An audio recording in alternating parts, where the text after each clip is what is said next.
ओम श्री गणेशाय नमः।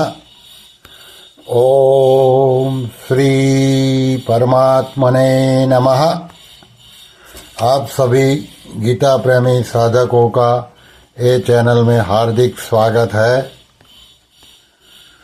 अगर आपको ये सब पसंद आता है हमारा प्रयास, तो हर एक वीडियो को लाइक कीजिए, ज़्यादा से ज़्यादा लोगों में शेयर कीजिए और हमारे चैनल को सब्सक्राइब कीजिए। इससे हमें बहुत प्रोत्साहन मिलता है।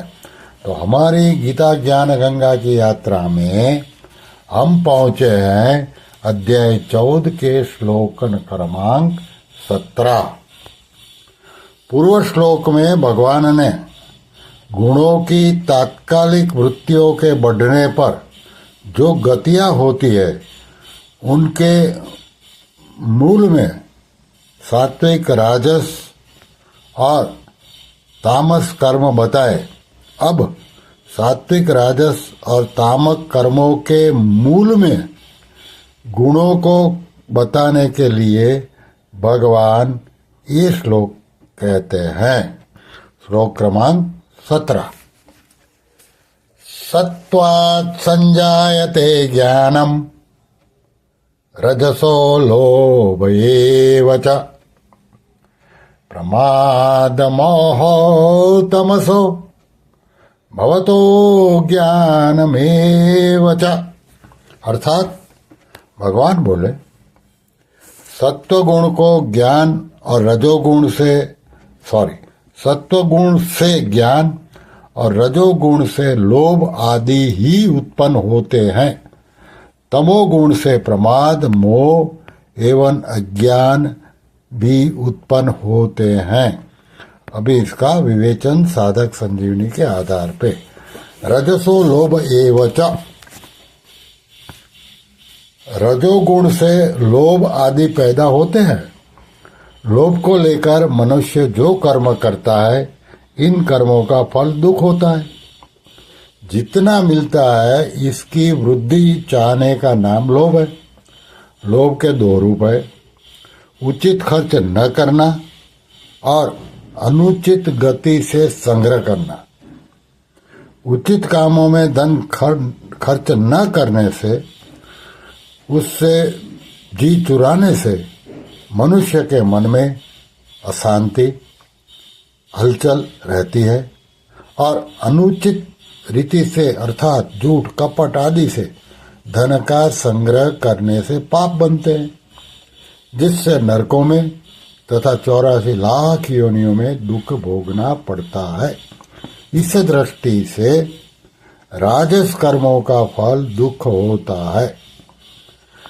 फिर है प्रमाद मोहो तमसो भवतो ज्ञानत मेवच। तमोगुण से प्रमाद, मोह और अज्ञान पैदा होता है। इन तीनों के बुद्धि में आने से विवेक विरुद्ध काम होते हैं। गीता के 18वें अध्याय का 32वां श्लोक, जिनसे अज्ञान ही पड़ता है, दृढ़ होता है। यहाँ जो तमोगुण से ज्ञान का पैदा होना बताया है और इसी अध्याय के 8वें श्लोक में ज्ञान से तमोगुण का पैदा होना बताया है, इसका तात्पर्य यह है कि जैसे वृक्ष से बीज पैदा होते हैं और इन बीजों से आगे बहुत से वृक्ष पैदा होते हैं, ऐसे ही तमोगुण से ज्ञान पैदा होता है और अज्ञान से तमोगुण बढ़ता है, पुष्ट होता है। पहले अध्याय के 8वें श्लोक में भगवान ने प्रमाद, आलस्य और निंद्रा ये 3 बताए, परंतु 13वें श्लोक में और यहाँ प्रमाद तो बताया पर निंद्रा नहीं बताई। इससे यह सिद्ध होता है कि आवश्यक निंद्रा तमोगुणी नहीं है और निषिद्ध भी नहीं है तथा बांधने वाली भी नहीं है। कारण कि शरीर के लिए आवश्यक निंद्रा तो सात्विक पुरुष को भी आती है और गुणातीत पुरुष को भी। वास्तव में अधिक निंद्रा ही बांधने वाले निषिद्ध और तमोगुणी है, क्योंकि अधिक निंद्रा से शरीर में आलस्य बढ़ता है, पड़े रहने का ही मन करता है, बहुत समय बर्बाद हो जाता है, आदि आदि आदि आदि। तो इस श्लोक में सत्वगुण से ज्ञान, रजोगुण से लोभ और तमोगुण से प्रमाद मोह आदि जो बढ़ता है वो समझाया। श्री कृष्ण शरणम मम, श्री कृष्ण शरणम मम, श्री कृष्ण शरणम मम। ओम श्री कृष्णार्पणमस्तु।